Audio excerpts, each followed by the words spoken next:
All right, let's go ahead and get started today. We're going to spend today reviewing for your test, which is on Thursday. The test will cover just two chapters, Chapter 5 and Chapter 8. The downside to that is they are two fairly large chapters. So Chapter 5, time value of money, Chapter 8, risk and return. You can see on your Canvas page, if you work your way down, you will see a study guide for Test 2. You will see practice problems, the solutions to practice problems, a formula sheet for Chapter 5, a formula sheet for Chapter 8. And let's go ahead and pull this up while I'm thinking about it.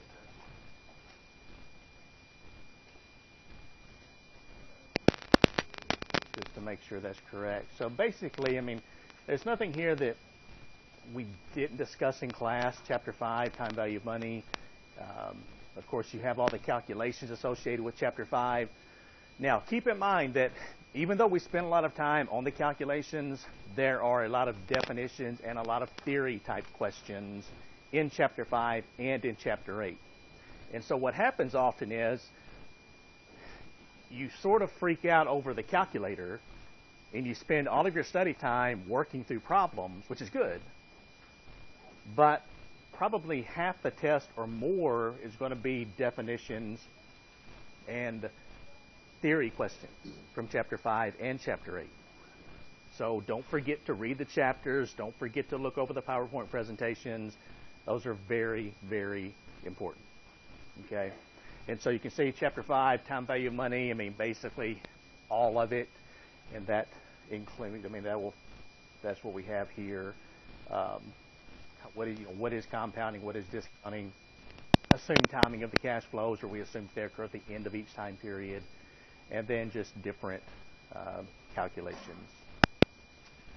Chapter 8 has a lot of terms with it. Risk, what is risk? What is return?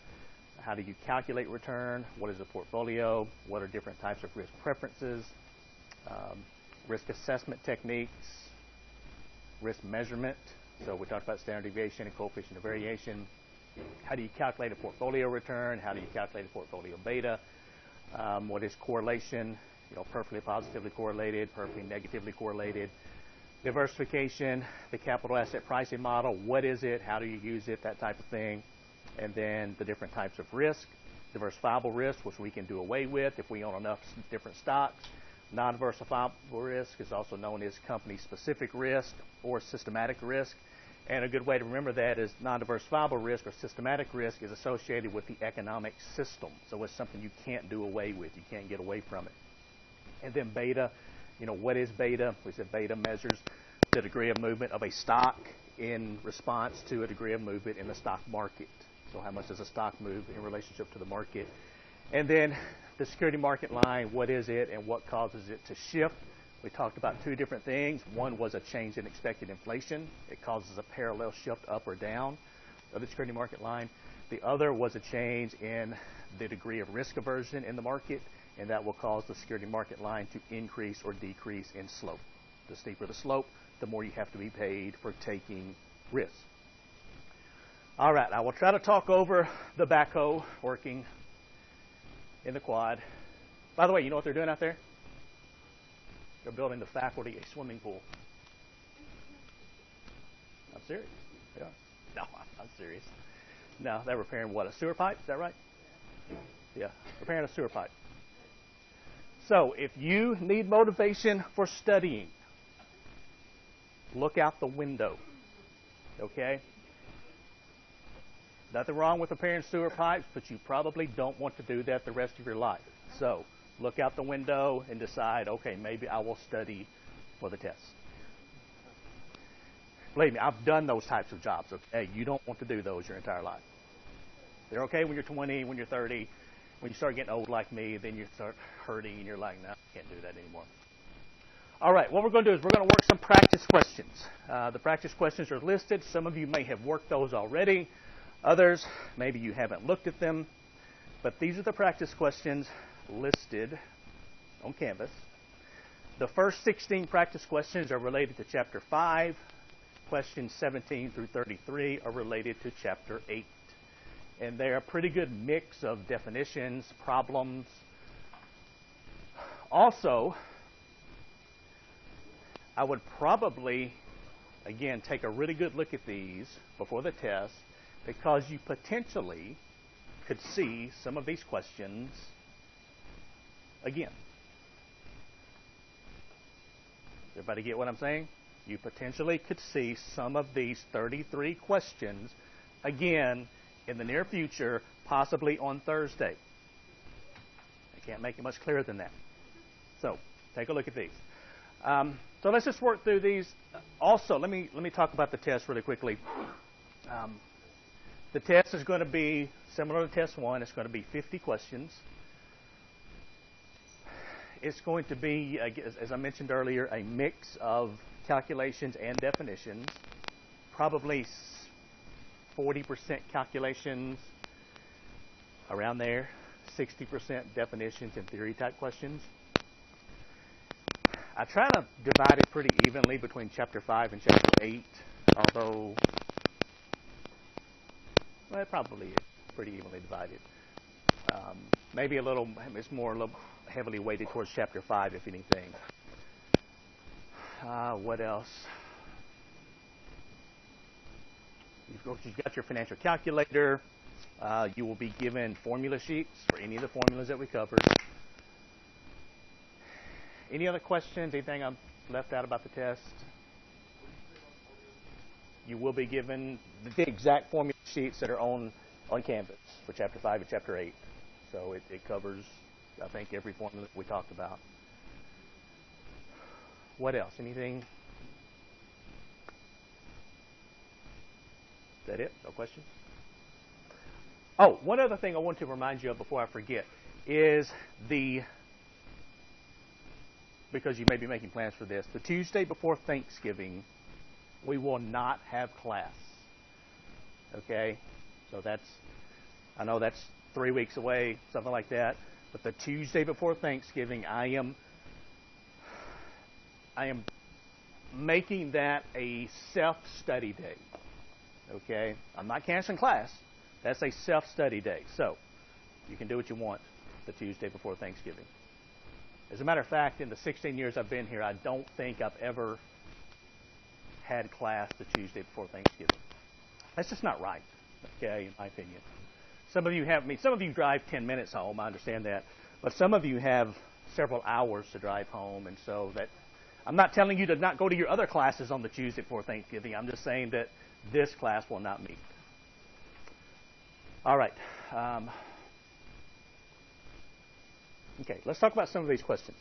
Now, the solutions to these questions are also on Canvas, and I actually went through and worked through these before class, so I've got some calculations down here.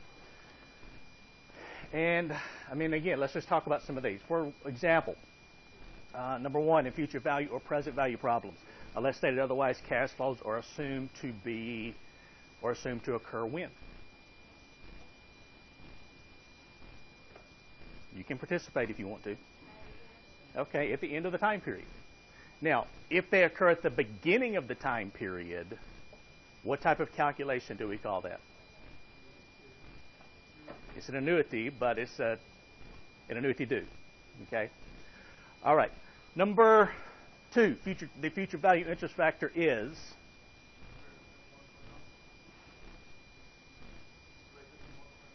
Okay.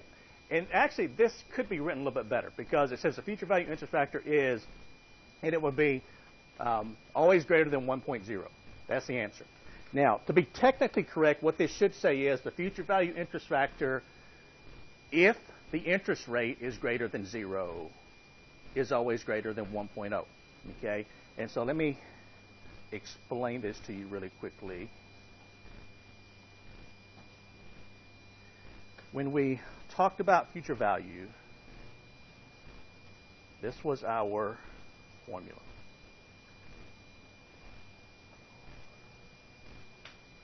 Okay. And this portion of the formula is the future value interest factor, the 1 plus r raised to the nth power. So if you have an interest rate, if your r is greater than 0, if it's 1%, 2%, 3%, even 1/10 of 1%, then your future value interest factor is going to be at least 1. Does that make sense? And we talked about this way back in Chapter 5 when we looked at the time value of money table. So again, I just wanted you to know what I'm talking about there.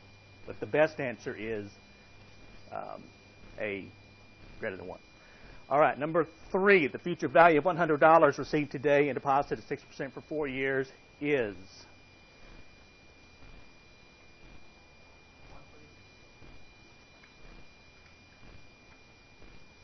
Now, in looking at this, and again, think through these questions and read through them carefully. That's one thing that I hear a lot from students is they go through the test and you maybe miss a question or two or more, and then you get your test back, you come back to my office and take a look at it, and you say, well, I knew how to work that problem. Well, what happens is you get in a hurry, you're nervous, and you don't read the question carefully.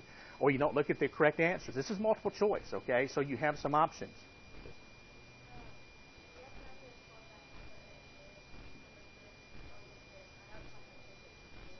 I will. I'll work through that. And so as you're looking at this, based on what we just said about number 2, we know that we can eliminate at least one of these answers because we're looking for a future value. And a future value will always be greater than a present value. So if your present value is $100, you know that answer B can be eliminated automatically. It's not going to be $79. So now you have a 1 in 3 chance of getting this right, 33%.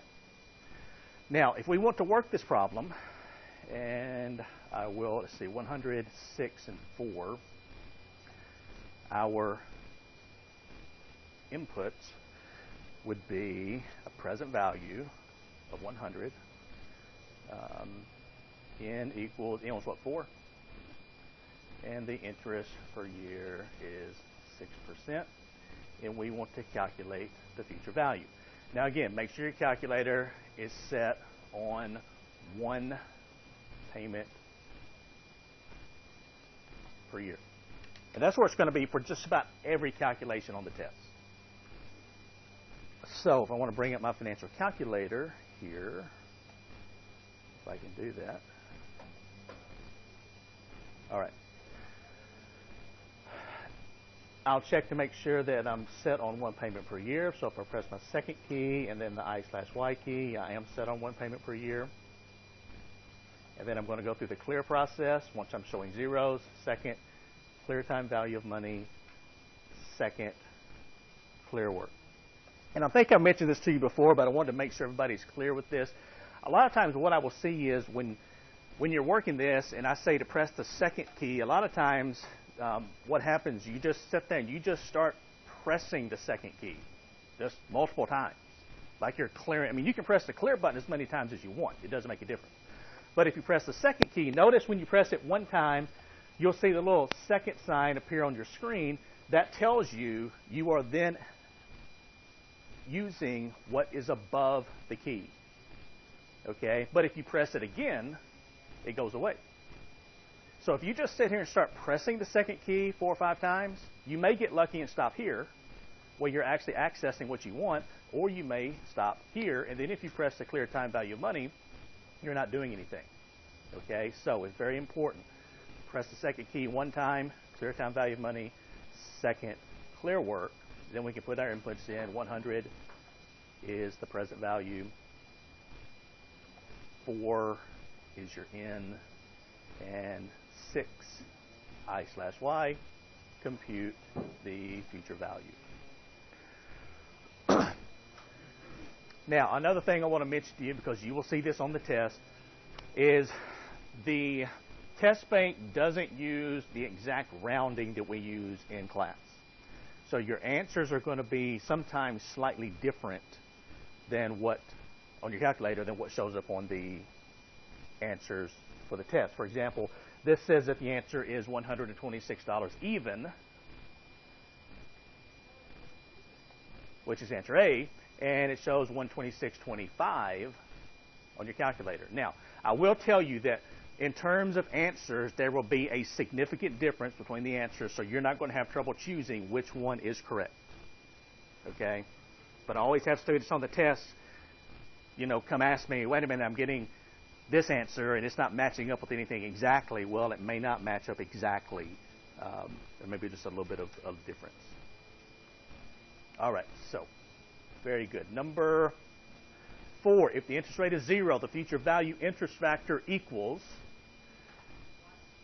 1.0. And we could go back, well, actually it's gone now, but we could go back to our future value interest factor, the 1 plus r raised to the n power, and if you plug in 0, you will find you are left with 1, and so you're multiplying the present value by 1.0, and so that's the way that works. Number 5, the present value of $100 to be received 10 years from today, assuming an opportunity cost of 5% is. So again, if you look at the possible answers, we can eliminate which answers automatically. We can eliminate A and B automatically because we know we're looking for a present value, and the present value is going to be smaller than the future value. The future value is $100, so it has to be less than $100. So now you are down to a 50-50 chance of getting it right. I mean, don't underestimate the skill associated with guessing the right answer. Sometimes that's really important on these tests. Now, in looking at this, we've got $100 future value, 10 of N, and a 9% interest rate. So if I bring my calculator up, now I'm going to clear this out. Then I'm going to go through the clear process. And I'll put in 100 as my future value. 10 is my N. And 9 is the interest per year. And I want to compute, in this case, the present value. So come for the present value, $42.24. So is everybody getting these numbers correct? Okay. All right. Number 6, the amount of money that would have to be invested today at a given interest rate over a specified period in order to equal a future amount is called present value. Now, this is one of the questions that when you see the wording of this, sometimes you're asking, what in the world are they asking? Okay? That's why I give you these practice questions, so you can take a look at this before the test. Now, the key here is 2 words, invested today. If you see this, automatically you should be thinking, okay, this is asking for a present value because it's talking about how much do I invest or how much do I have to pay today to equal some future amount.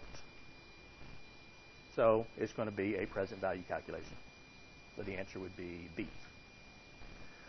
Number 7, the present value of $200 to be received 10 years from today, assuming an opportunity cost of 10% is. Didn't we just work one like this?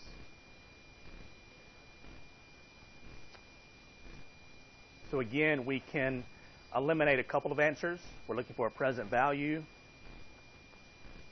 The future value is 200, so we can eliminate B and C as possibilities.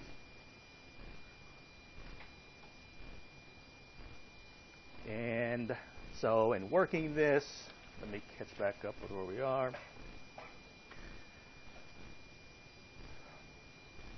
We can, let's see, 200, 10, and 10. So let me clear this out. And again, I'm just going to go through the clear process. 200 is the future value. 10 is my N. 10 is the interest per year. Compute present value. So the answer would be D, $77. All right, so these should be pretty straightforward. These are pretty simple.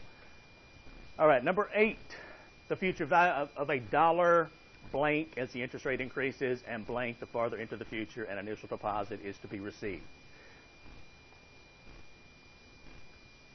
If you would answer that for me and then explain what that actually means.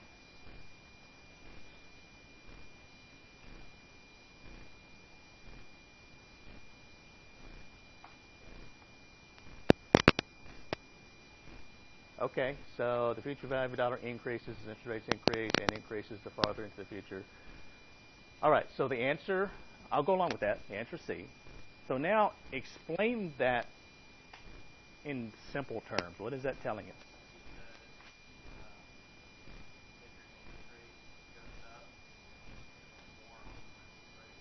Okay. Okay, that's exactly right. If you break each of those down, it's saying if the interest rate is higher, you're going to have a higher future value in the future. And if the time to in the future that you're investing the money, if that's longer, then you're going to have a higher future value.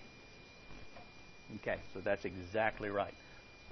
Number 9, the annual rate of return is variously referred to as. So this is the R in your formulas, the 1 plus R. So the answer will be D, all of the above. Sometimes we call it the opportunity cost. Sometimes we call it the discount rate if it's a present value problem. Sometimes we call it the cost of capital. It's also referred to as the interest rate. I mean, it has lots of different names. So the answer will be D, all of the above. Number 10, an annuity with an infinite life is called, this will be fairly straightforward, a perpetuity. A perpetuity is simply a perpetual annuity, an annuity that lasts forever. Number 11, the present value of a $20,000 perpetuity at a 7% discount rate is. Now, actually, we need to use our formula for that. And so if we take a look at our present value of a perpetuity formula, it's going to be the payment that we want to receive forever divided by the interest rate or the rate of return that we can earn on our money. So in this case, the payment was how much? $20,000.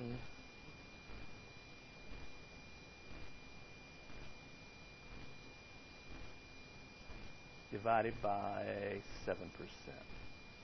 Now remember, this has to be put in as a decimal, 0.07. And that should equal, if my calculations are correct, 285, 714, 29. And so if you go back and take a look, that would match up with answer B, which is here. All right, number 12, Don plans to fund his individual retirement account with the maximum contribution of $2,000 at the end of each year for the next 10 years. If Dan can earn 10% on his contribution, how much will he have at the end of the 10th year? Okay, so a couple of important things. One is this is an annual contribution. It occurs like one time per year, so payments per year should be set on one. It occurs at the end of each time period. So it's an ordinary annuity, and now we just have to plug the numbers in.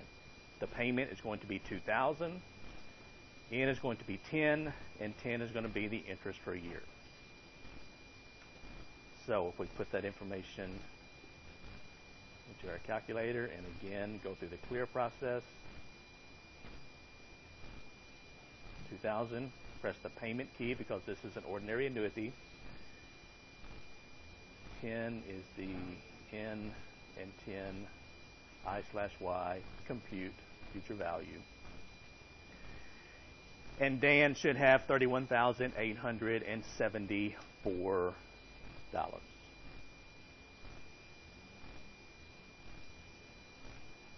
Everybody come up with that?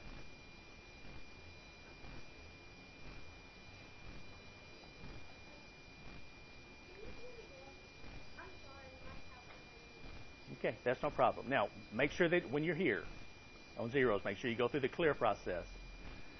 Second, clear time value of money. Second, clear work. We're going to put in $2,000 as our payment.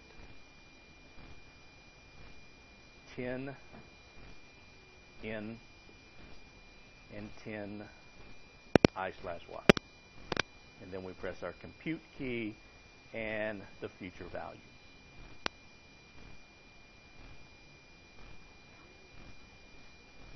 Did it come out right?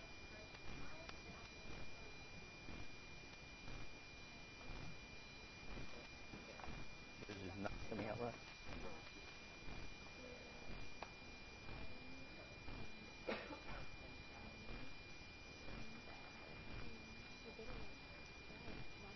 Try it. See if it'll work now. Oh no, I just cleared it. We'll see if it comes out right. Is yours coming out right? Good. Okay, let's change this first of all.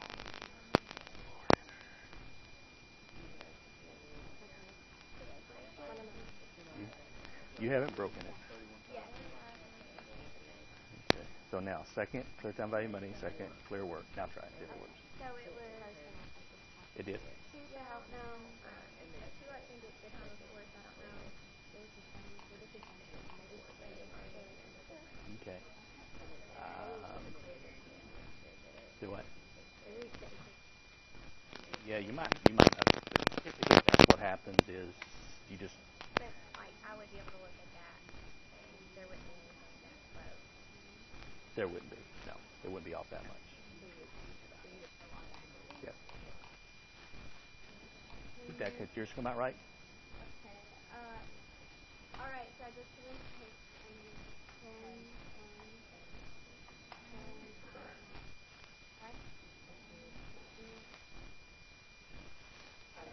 All right. Thank you. Anybody else?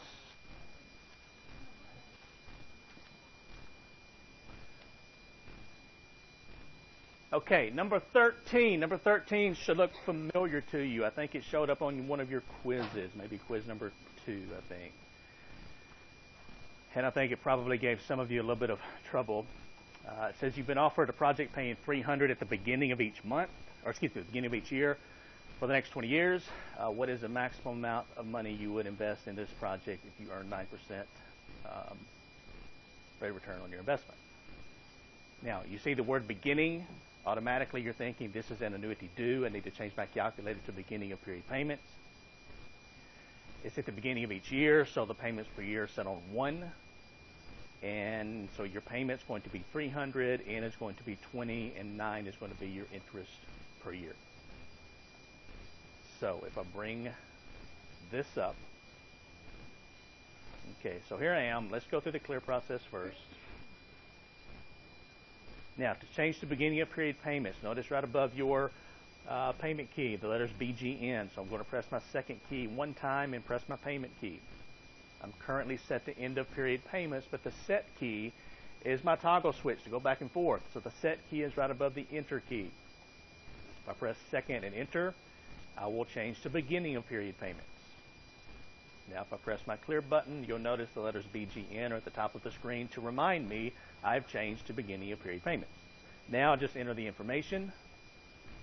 300 is my payment. 20 is my in. Wait a minute. 300 is my payment.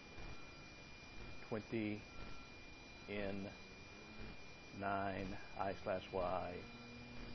Now, the way the question is worded, it says, what is the maximum amount of money you would invest? Or another way of saying this is, what would you pay for this? What would you pay today to receive $300 per year at the beginning of each year for the next 20 years if you require a 9% rate of return on your money? So it's going to be a present value calculation. So we want to calculate or compute the present value. So if you paid this today, $2,985, you're going to receive $300 per year at the beginning of each year for the next 20 years, which means you're going to be earning a 9% return on your money. And you're indifferent between the two.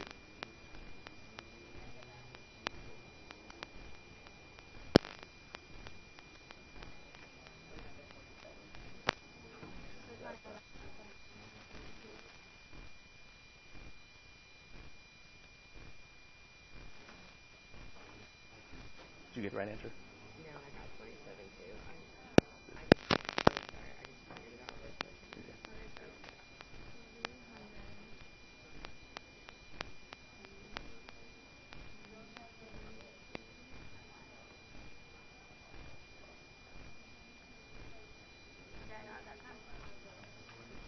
Try it.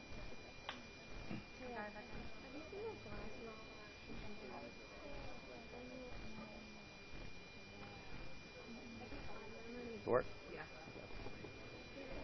I guess it's just just a clearing process. Yeah. If I stand within 6 feet of you, it always works. Yeah. Did you do that on purpose? I can. I can stand. I can go in the room and just stand by you. All right. So is everybody getting this answer? Present value of an annuity due. Now let's work the same problem, but let's assume everything is the same except it reads. It pays $300 at the beginning of each month for the next 20 years. Okay, I'm just making this up. This is not on your sheet anywhere, okay? But it pays $300 at the beginning of each month for the next 20 years. So let's calculate how much would you be willing to pay for that investment today if you have a 9% required return. And I will switch over to this. Okay, so your payment is still going to be $300. It's going to stay at the beginning of each month. Your in is going to be 20 years times 12, which is 240 months, and the I/Y is 9%. Now, a couple of changes. One is you need to change the beginning of prepayments, and secondly, you need to change your payments per year to 12. So you make these changes, you enter your inputs, and you're calculating now the present value. So you have to pay both the in and the base. For this one you do. Yes, for this one, because the payments are occurring at the beginning of each month is the change I just made.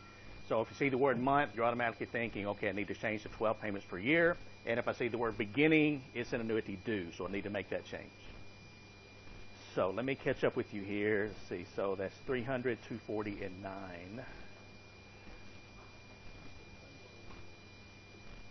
Okay, so I'm going to change my payments per year to 12.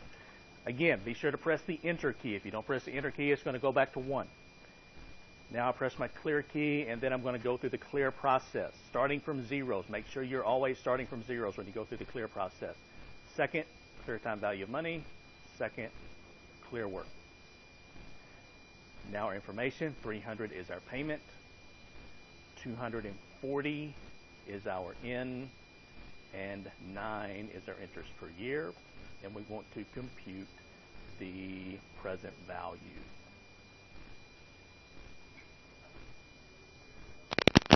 I'm assuming that's right. Did anybody else come up with that? Do what? That is a change to number 13. I changed number 13. Instead of being yearly, I changed it to a monthly question. Okay? Yeah, so it doesn't show up on here. It's just I made the change. So that is number 13 changed to a monthly problem. So you'd be willing to pay $33,593 to receive $300 at the beginning of each month for the next 20 years.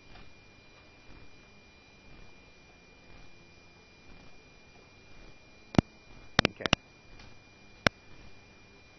Now first of all, before we go any further, let me bring my calculator back up. I've made some changes, so let me change back. So I'm going to change back from beginning to end of period payment. So second payment, second enter. Now I'm at end of period payment. And then I'm going to change my payments per year back to 1.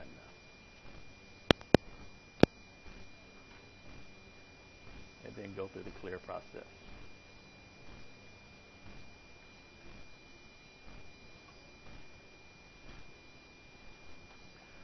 Okay, number 14, the present value is the present value of a mixed stream of cash flows.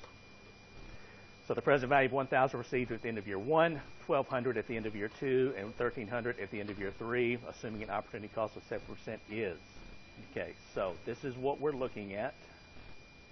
1,000, 1,200, and 1,300.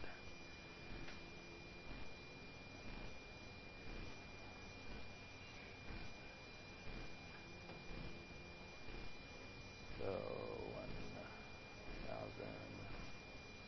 1,200, 1,300.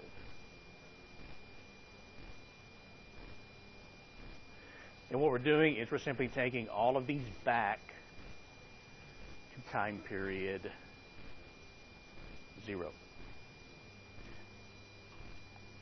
Now, you can do this one at a time. The opportunity cost is what, 7%? So you could calculate the present value of $1,000, N of 1, I/Y of 7%, compute present value, whatever it is. You can do the same thing for the 1,200, N would equal 2, calculate present value, and then the same thing for the 1,300, and add them all up, you'll come up with the correct answer. Or you can use your financial calculator, and we can use the cash flow function, which is our CF key. So if I press my CF button, it's going to show up as cash flow at time period 0. Now what I want to do here is I want to press my second and my clear work button in the bottom left-hand corner, just to clear out any old cash flows that I had put in there previously. So we're starting with the cash flow at time period 0. If you go back and look at your timeline, we don't have a cash flow at time period 0. So we're going to down arrow past that to cash flow number 1, and that was $1,000. So 1,000, and then press the enter key. Again, you have to press your enter key, otherwise it's going to go back to 0. Press your down arrow key again. This is asking for the frequency of cash flow number 1. How many times in a row does it occur? It occurs one time in a row. The default setting is 1, so we're just going to leave that alone. If we wanted to change it, we could. I mean, we could change it to whatever, but you have to press your enter key. Press the down arrow again. Cash flow 2 was 1,200. So 1,200, press the enter key. Down arrow, frequency is 1, so that's correct. Press the down arrow again. Cash flow 3 is 1,300. Press the enter key. And then if you press your down arrow key again, you'll see that the frequency is 1.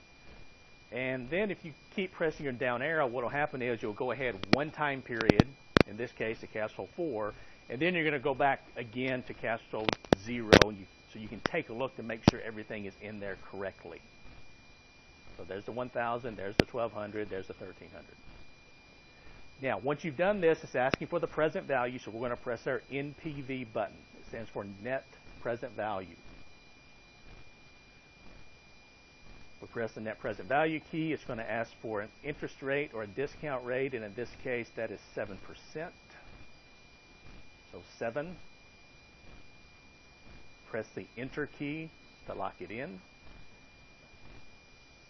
Press your down arrow key one time, and then it tells you at the top of the screen you have to press your compute key to come up with a solution. And so the present value of those 3 future cash flows should today be $3,043, a discount rate of 7%.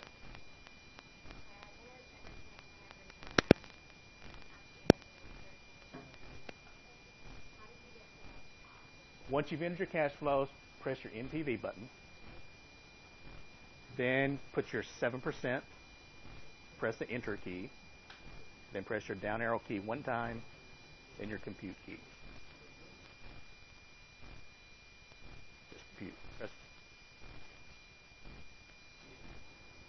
Now, when you work another one, these cash flows are going to be in there. So again, if you bring up your cash flow register, so you're ready to work maybe another problem like this, so you press your CF key. Well, notice they're still there. Okay, so that's why when we press the CF key, we press our second and our clear work button just to clear out any old cash flows.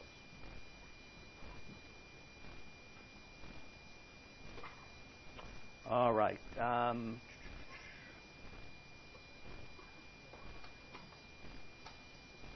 Okay, the rate of interest actually paid or earned. Now this is, okay, this should be changed, and I think I might have changed this on some versions of these practice problems. This is somewhat contradictory because if you take a look in your book, I think it talks about the APR as the nominal interest rate. So this should actually be gone. This should simply say the rate of interest actually paid or earned is called what? Okay, so this part should just not be there. So the rate of interest actually paid or earned is called the effective interest rate. Okay, the rate stated on a contract that doesn't take into account compounding is what's called the nominal interest rate. So this actually is not a very good question. Okay, loan payment. Betty borrows $50,000 at 10% interest, compounded annually to be repaid in 4 equal annual installments. The actual end of year loan payment is, so this is a 1 payment per year loan.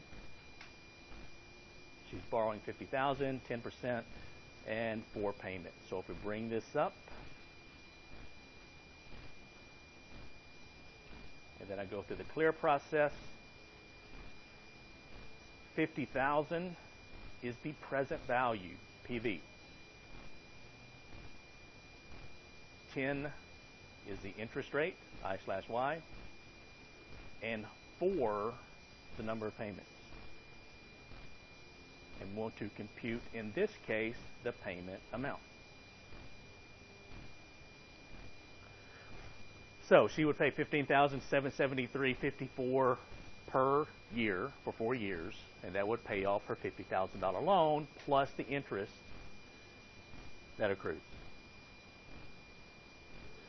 Is everybody getting that answer? The last one, the actual, if this part is left off, then the rate of interest actually paid or earned is the effective interest rate. I think your book, and actually the APR does take into the effects of compounding. So I'm not sure really why your book has that written the way they do, because it's technically not correct. But anyway, that's caused some problems in the past for some students. Okay, well, actually, let me ask you another question about 16. So we've calculated the loan payment. So did everybody come up with this? Let me make up another question. Based on number 16, the amount of interest paid for the third payment is how much? The amount of interest paid, so the payment we know is $15,773.54, but of that payment, how much of that third payment, payment number 3, goes to interest? Now, to calculate that, we need to go to the amortization function of the calculator. So we would, once we've got our loan calculated, the amortization function is here right above the present value. So we press our second and our present value key. And it's going to bring up P1 and also if I press my clear button, second, clear work, it'll be P1 and P2. Well, P1, P2. Now, if I'm interested in just a single payment, which this question says how much interest is paid with the third payment, I'm just interested in payment number 3, I'm going to set P1 equal to 3. So 3, enter. And I'm going to down arrow, I'm going to set P2 equal to 3. 3, and enter. If I press my down arrow key, it will show me, first of all, after the third payment has been made, I still owe $14,339. Of that amount, $13,035 goes to principal, and $2,737 goes to interest.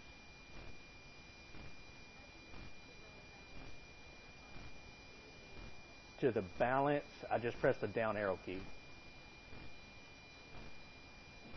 And if you keep pressing the down arrow key, it's just going to take you right back to where you started. All right, here's another question associated with this loan. If I wanted to know the total amount of principal that has been paid over the first 3 payments, how would I calculate that? The total amount of principal paid for the first 3 payments.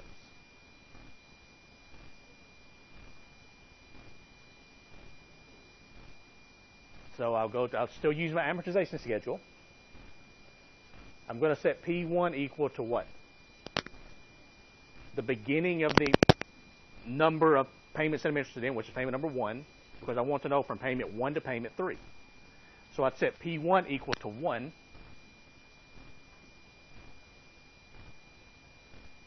So 1, enter. And I would set P2 equal to 3, which it already is. Now if I press the down arrow key, you'll see that the remaining balance after the 3rd payment hasn't changed because I've still made 3 loan payments. But what it's going to give me if I press my down arrow key, it's going to tell me that the total principal that I paid after 3 payments is $35,660. And the total amount of interest that I paid is $11,660. And then it will take me back to P1. So single payment, P1 and P2 equal to that payment number. Series of payments, P1 equal to the beginning, P2 equal to the end. Is everybody okay with the amortization schedule? Okay. You won't give us anything 25 years out. No. I can't do that. No. I'll give you something fairly simple, so if you had to, you could actually work it by hand. Okay, so P1 is for the payment, stands for the payment, and P2, the letter P, stands for the payment. So again, if you're interested in just the principal and interest that goes to a single payment, you're going to set P1 and P2 equal to that payment number. So if I wanted to know about payment number 2, I would set P1 and P2 equal to 2. Or payment 4, or payment whatever. If you're interested in a total number of payments, a series of payments, you're going to set P2 equal to the beginning of the series and P2 equal to the end of the series. So if I wanted to know for all 4 payments, how much goes to principal, how much goes to interest, I would set P1 equal to 1. I would set P2 equal to 4. And it's going to give me the total amount of principal and interest over those payments.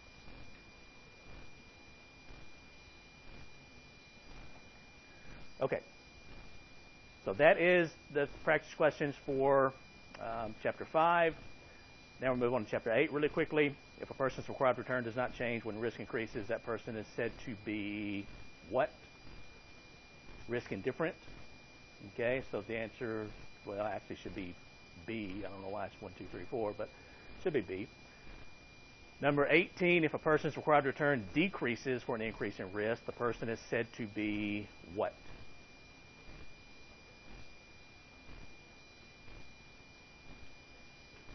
Actually, crazy would probably be the best answer, but it should be risk-seeking.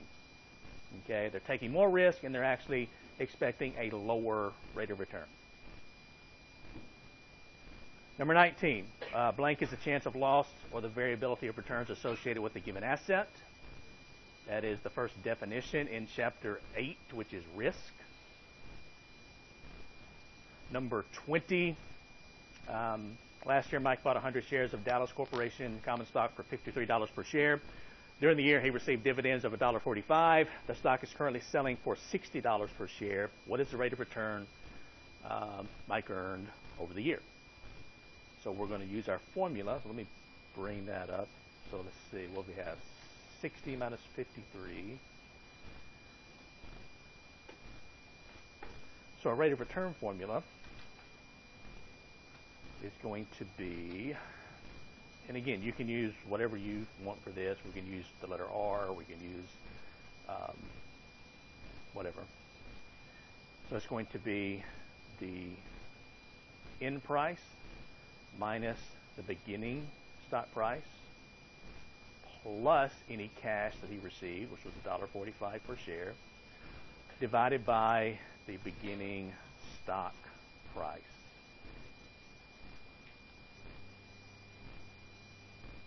And so if you work through that, you should come up with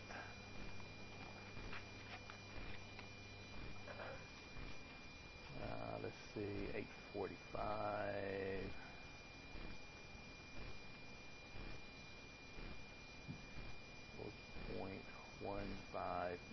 .1594 or 15.94%. Is that one of the answers? Is that one of the answers? Okay, 15.94, which matches answer D for number 20. Now remember, in Chapter 8, there's really no calculator, financial calculator calculations. It's just basically several formulas. Everybody come up with the right answer? Understand this? Pretty basic. Okay, number 21, the blank measures the dispersion around the expected value. So that is the coefficient of variation, is that right? I'm just making sure you're listening. Okay, standard deviation. Okay, so D is the answer. The standard deviation measures the dispersion around the expected value. Number 22, the blank is a measure of relative dispersion used in comparing the risk of assets with differing expected returns. Now the answer is coefficient of variation. Okay, standard deviation is an absolute measure. Coefficient of variation is a relative measure. Number 23, since for a given increase in risk, most managers require an increase in return, they are what? And most of you fall into this category also, which is D, risk averse. Risk averse simply means you want to be paid for taking additional risk. All right, number 24, the expected value, standard deviation, and coefficient of variation for asset A is what?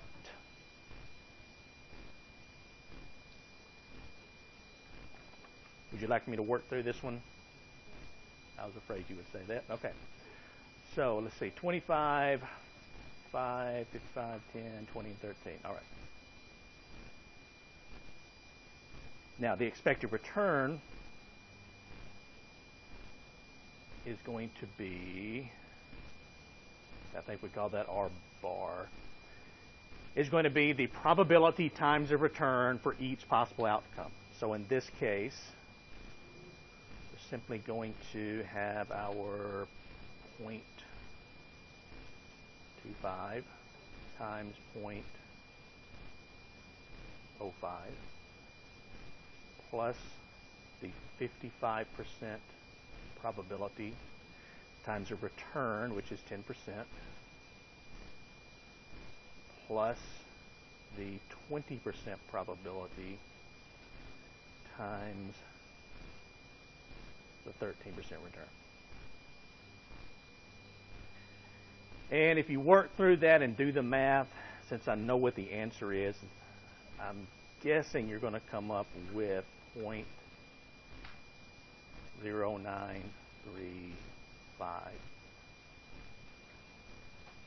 or 9.35%.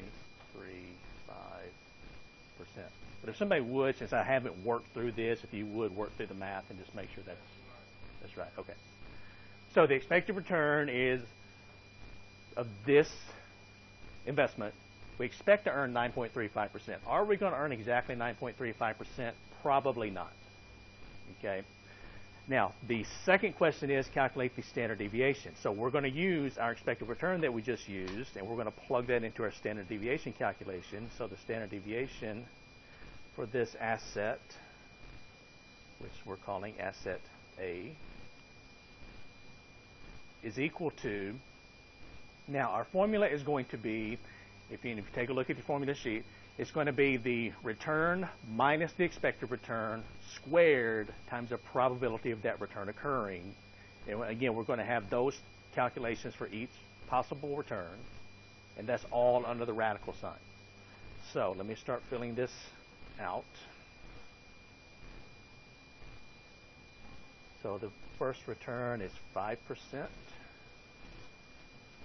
minus the expected return of 0.0935, which we just calculated, squared times the probability of 0.25.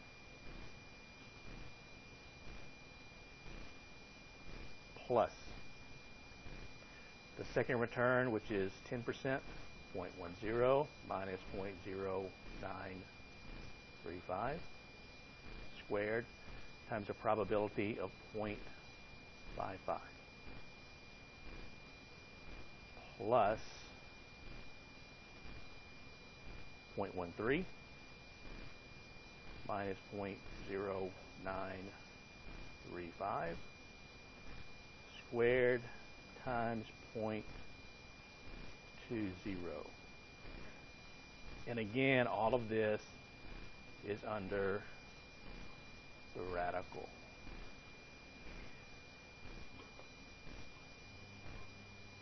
And then you just start doing the math.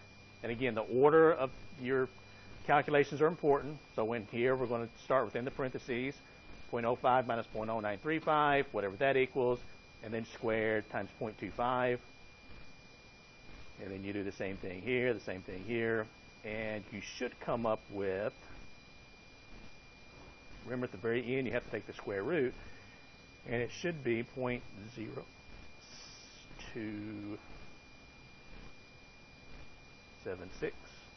Or 2.76%.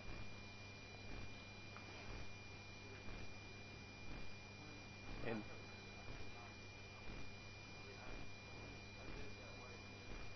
did anybody else come up with how many places do you have your calculator set to? Okay, so you went out a lot of decimals in a lot of places. Okay. Anybody else have trouble coming up with that number?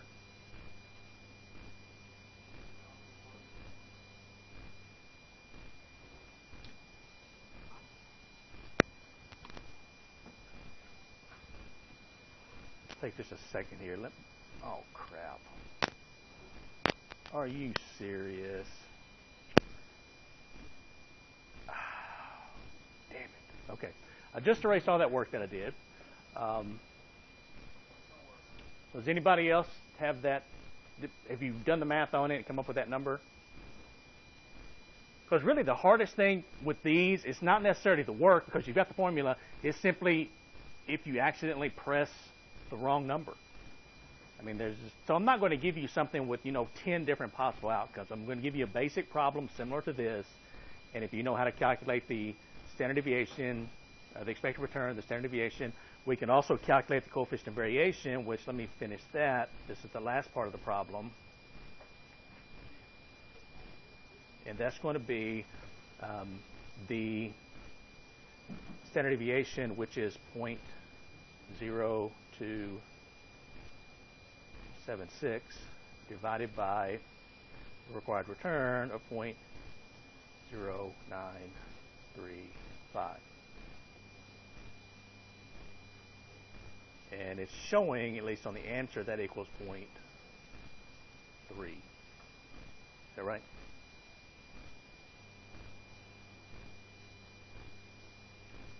Is that right?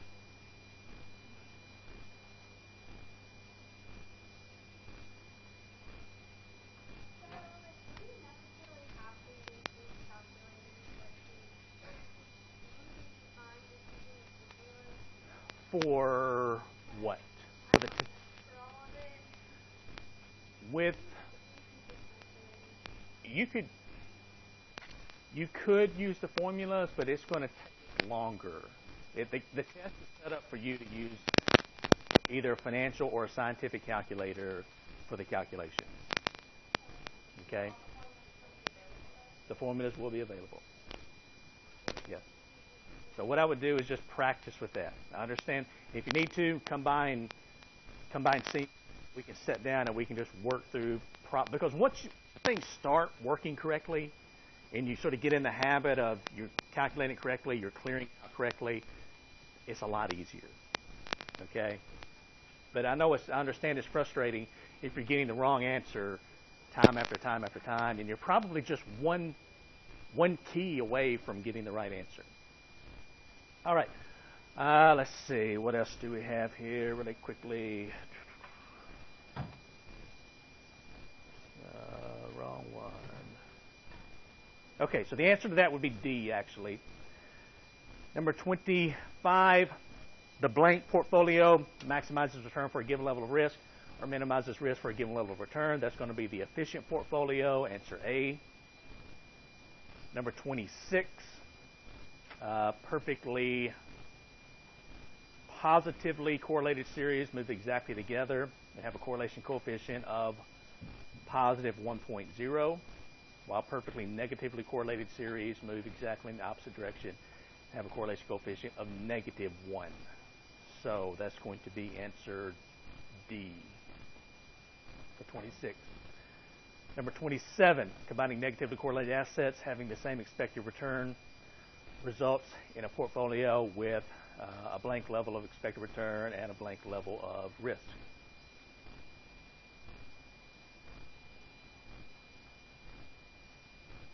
So the answer will be C, because if you combine negatively correlated assets, what you're doing is you're reducing your risk, but your expected return is not changing. And so that's what we want to do with our efficient portfolio. Number 28, an investment advisor has recommended a $50,000 portfolio containing assets R, J, and K. 25 will be invested in R with an expected return of 12%, 10,000 in J with a return of 18, and 15,000 in K with a return of 8%. The expected annual rate of return for this portfolio is,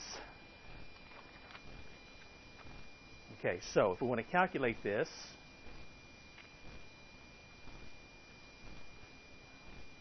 and this is number, I've been labeling these, this is number 28. The first thing we need are the weights. So the weight for R is going to be 25,000 divided by the portfolio value of 50,000, which is 0.50. The weight of K is going to be 15,000 divided by the total portfolio, which is 0.3. And the weight of J is going to be equal to 10,000 divided by 50,000, which is 0.2. So these are the weights. R is 50%, K is 30%, and J is 20%. Now, the formula simply says to calculate the return of a portfolio, you take the weight of each stock or each investment times the return of each stock or each investment. So in this case, we would take the weight of asset R, which is 50%, times the return, which is expected to be 12%, plus the weight of asset K, 0.3, times the return, which is 0.08, plus the weight, let's see, what do we have left? J, which is 20%, times the expected return of 18%. And you just work through the math, add everything up, and you should come up with an answer of 0.12 or 12%.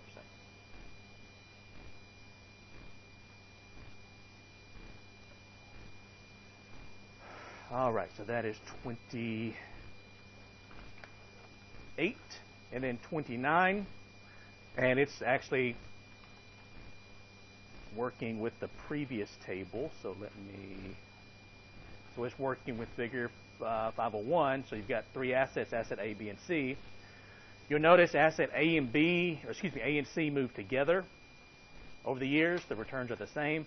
Asset A and B move in the opposite direction. From one's going up, the other's going down.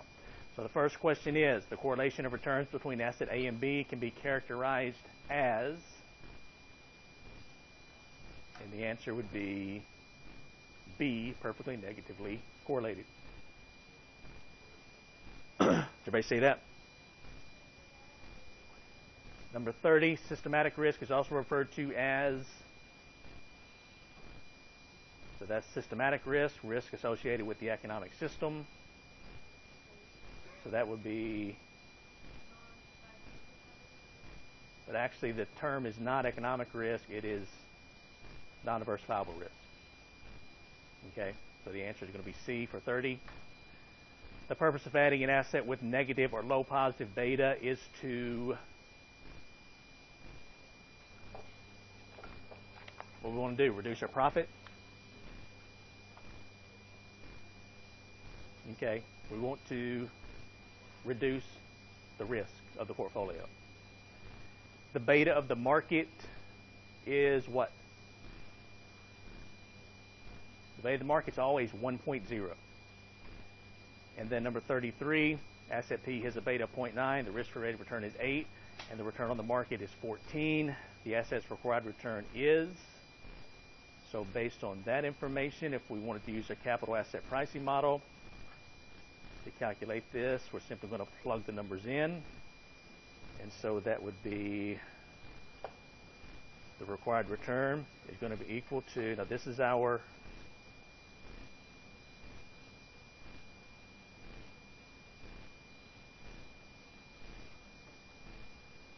formula. This says it's the risk-free rate plus beta times the return of the market minus the risk-free rate. So if we plug this information in, that's going to be, let's see, 8% plus a beta of 0.9, the return of the market minus the risk-free rate.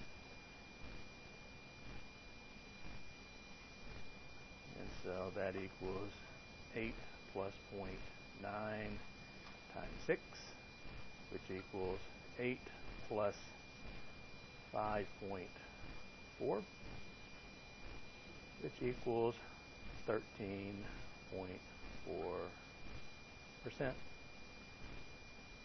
which equals the required return. And so that matches answer 8. All right, that is a somewhat in-depth review for the test. Can I ask one question about question 29? Since A and C are moving in the same direction, are they perfectly positive? They are perfectly positively correlated. All right, so if you have questions, feel free to stop by my office. If you're going to do that, you might want to send an email just making sure that I'm, so I'll know when you're going to stop by. I'll make sure I'm there. Study hard, work through the problems, test on Thursday. Anything else? All right, everybody have a good day. I will see you on Thursday.